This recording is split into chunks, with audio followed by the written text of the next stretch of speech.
This is 5 on your side at 5. Focused on you.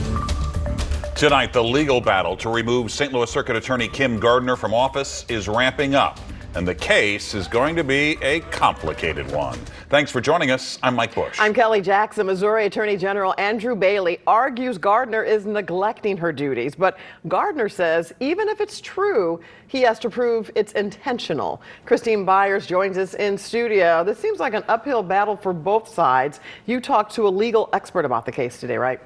That's right, Kelly. And one of the key points Gardner's legal team is making is how rare these efforts to remove prosecutors are, and how it's even more rare that it actually works.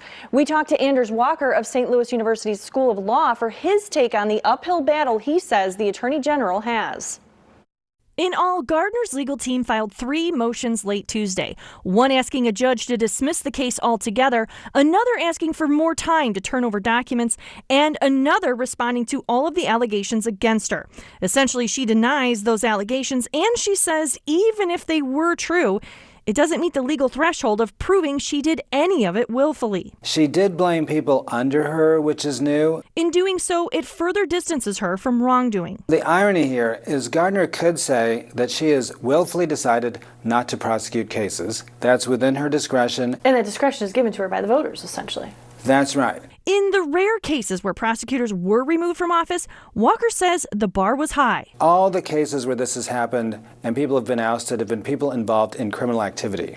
They were gambling, they were bootlegging, they were in organized crime. Now the judge needs to decide whether to dismiss the case or let it play out. He may say, I just want to investigate, see what's going on. Is anyone flying the plane? Is anyone in the office? If not, that might be grounds for willful neglect. I'm not showing up for work today. But if it's conscious, we're not going to prosecute, then ironically, Gardner is on firmer ground. What do you think is the biggest threat to her right now? The big problem Gardner faces is the state law that's headed to the governor's desk, which will strip her of major crimes. That could be a huge deal. That would relegate her to prosecuting misdemeanors and municipal ordinances.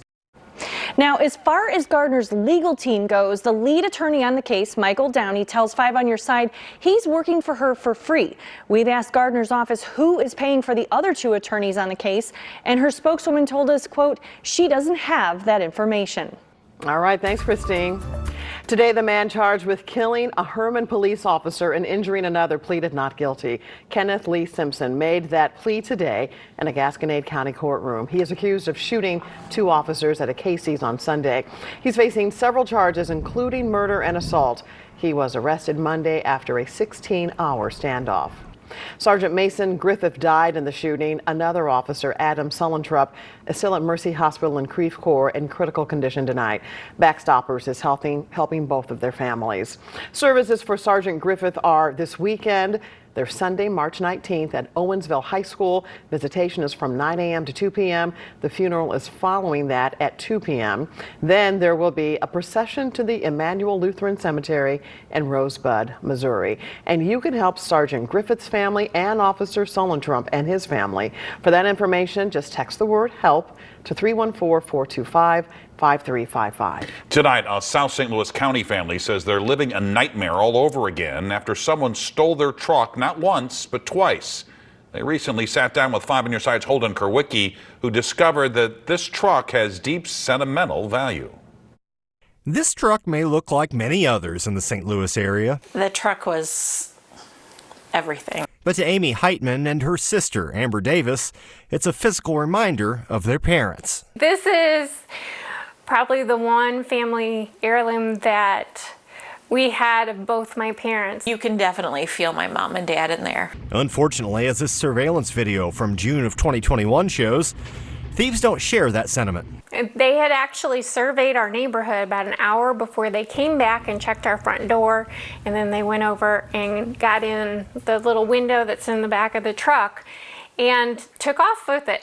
Luckily, the family was able to locate the truck, and they took steps to try and protect themselves. Hi, you are currently being recorded. My brother-in-law was adamant that he was going to put every device on it to make sure that it was safe. And so that included the club that we all hear about, a kill switch, and a really high-tech security system on it. That still wasn't enough to stop the thieves from stealing the truck a second time. And they were here for quite some time. They even brought additional vehicles to help out. They really do not care. I mean, there's a spotlight right on you, and yeah, the camera talks to you, and they're unfazed by it. I reached out to St. Louis County Police, who told me that car thefts are steadily declining in the county, from 383 in August to 254 in December.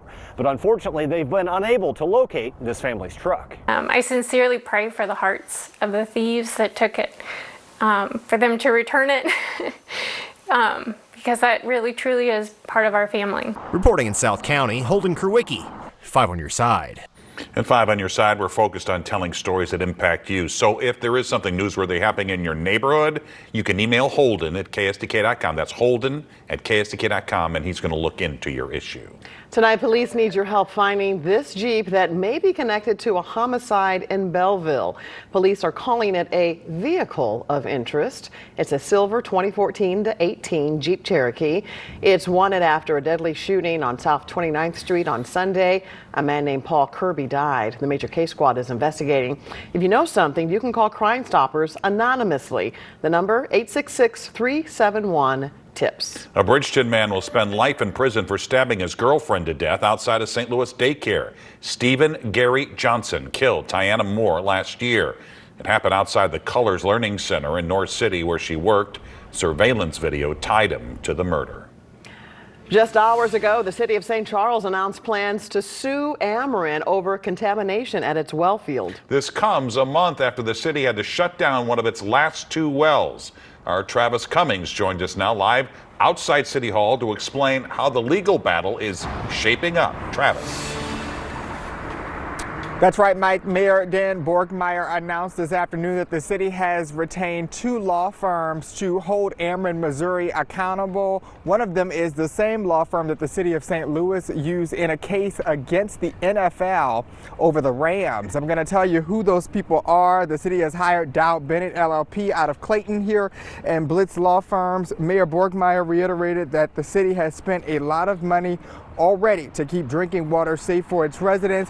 Now, last month, the Environmental Protection Agency pointed to an Ameren substation as the source of the contamination that has led the city of St. Charles to close multiple water wells. The city wants the money they've spent on repairs and treatment components all back.